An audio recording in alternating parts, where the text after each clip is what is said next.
What is poppin', y'all? Welcome back to another YouTube video, and today we're taking a look at another film review, and this film review is all about Nimona. I am only a year late to this movie. It came out in June 30th, a day before my girlfriend's birthday, and yeah. Well, it's not a day, it's a month before my girlfriend's birthday. I always get June and July mixed up. However, we are here taking a look at it now, and it has been requested for a while. It's a movie that I wanted to watch for a while, just never got around to it. And now that I have a little bit more free time in my hands, I decided, you know what, let's watch it. And boy, do I regret not watching it sooner. Boy, it is so fucking good. And the animation style is so beautiful. And I've only heard good things from this movie. So, let's get into the story of the movie, and then we'll get into what I think of the movie.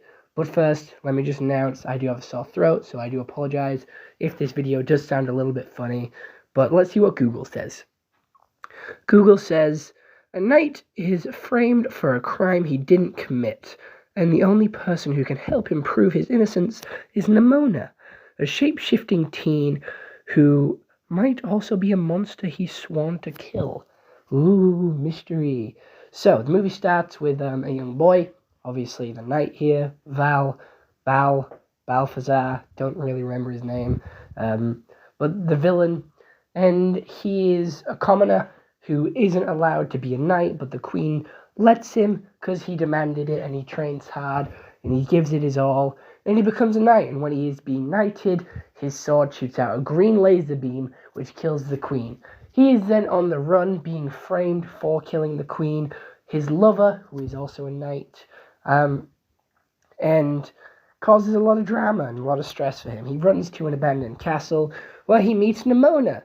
He then gets his arm chopped off by his lover, and he goes to try and find answers. He goes to try and find who framed him, who put him here. So he goes out to try and investigate, and he gets put in jail. Nimona breaks him out. A lot of chaos.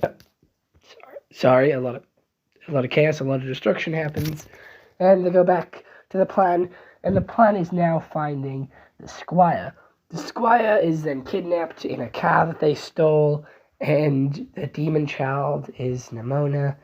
They take him to an abandoned back alley where they sort of threaten him and basically steal his phone, which has the video of the queen's assistant. I don't remember what she was called, but she's the one who swapped Balthazar's sword, which killed the queen. So she actually killed the queen. They try and tell his lover. His lover doesn't believe him, so they go all out. They go on a fucking epic battle, a big brawl, which ends up getting Nimona feared by a lot of people. We then have his lover go and talk to the queen's assistant, being, hey, are you serious? Which was actually Nimona in disguise as the lover. And Balthazar got it all on video. So she stabbed Nimona through the chest, and she's still alive because she can shapeshift. We then have Balthazar going back, putting this online. They have a dance scene, and yeah, we then have a meeting between Balthazar and his lover, and the lover gives him a scroll which had Nimona on it from ancient history, from when their civilization first began, of Nimona destroying the city and the king, the knight of the realm, the hero of the realm, killing Nimona. Obviously, he then gets a little bit concerned, asks Nimona about it. Nimona runs away, has a traumatic past, sort of mental breakdown, and turns into a big monster to destroy the city and actually kill herself. She tries to kill herself here, but Balthazar stops her. The queen's assistant then shoots a massive laser beam towards Nimona. Nimona flies at it, destroying the wall, which has been keeping everyone inside and safe for centuries. And everyone looks out beyond the wall, and it's so beautiful. It's massive mountains, massive rivers, such a gorgeous view, which has been blocked by a wall. And then we have Balthazar and his lover getting back together, and Nimona is dead, but I've seen this trope too many times to know that she's definitely coming back. So that is my first nitpick with this movie, is that the trope where the character dies, there's a big sadness, everyone's crying, everyone's sad, everyone's worried, oh no, she's dead, but she comes back right at the end, and that's where the movie ends. That trope has been done way too many times. It was done in Monsters Inc. with Boo. It was done in so many other different movies that I don't cry when characters die anymore, because I know they're a main character, they have plot protection. It will shock me more if they actually do die instead of coming back like 2 minutes later at the end of the film. It's just a too overdone trope. Nothing really matters in movies anymore. Like, there is no consequences, there is no death, there is no sort of sacrifice. But at least the whole city loves Nimona now, and that was a nice touch. I like that. Everyone loving Nimona for saving them after all hating her like 5 minutes ago. The animation on this is incredible, and it is just so beautiful. It's such a unique animation style, which I haven't seen done before. The shadows, the lighting, it all fits so well, and it has this, I don't know how to put it, it's just so beautiful and so unique. I want more movies to be animated in this style. It looks so fucking good. We even have, Nimona is actually a book, and we have loads of little drawings of Nimona towards the end, which are exact drawings from the book, which I thought was really cool and really interesting, and a real little sweet touch to bring the film and movie together like this. What's also interesting is this movie never actually got made. It was supposed to be cancelled, and Netflix actually picked it up and finished it off. So we were never actually going to get this movie, which is quite disappointing because it is a really good movie. And I'm so glad that the voice actors that they went with were really good as voice actors. They are really good actors as well. But normally when big budget movies have big budget actors, they're not really good or they don't really translate well into voice actors. But these ones here are really good, and I like that. I like that they chose good voice actors, not just because they're good, well-known actors, but because they're actually good at voice acting. There is a load of comedy in this film, which actually got me laughing, and I was watching this quite late at night when people were asleep, so I was trying to hold my laughter in, and it slipped out, not gonna lie. My laughter did slip out quite a few times, so I might have had an angry housemates at me, but oh well, I did apologize and they forgave me, so we're all good.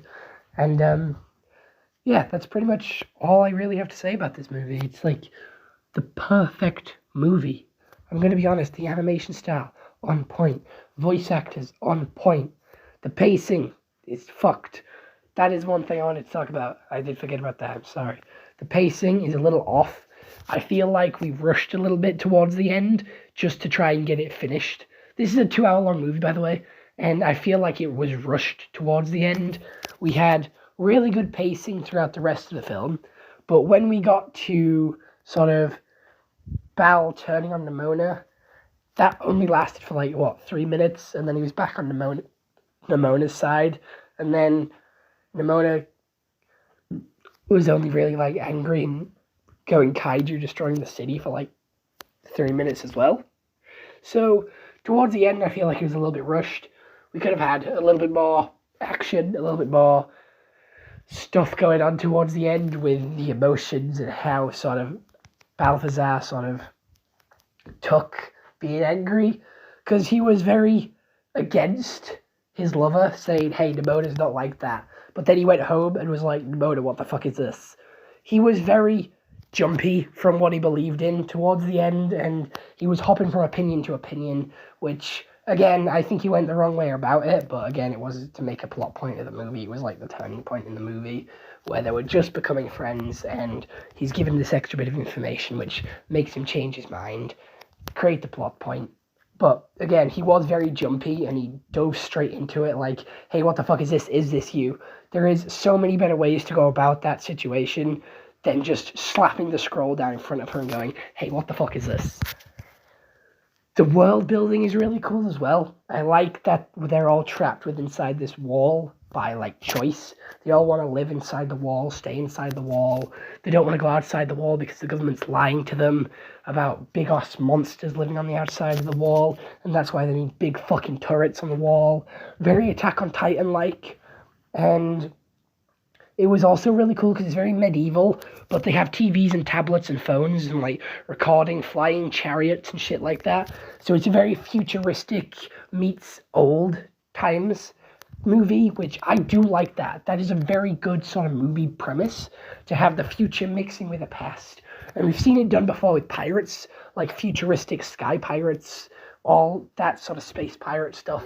I haven't really seen it done with knights before, or too often. It's normally like pirates that they do it with.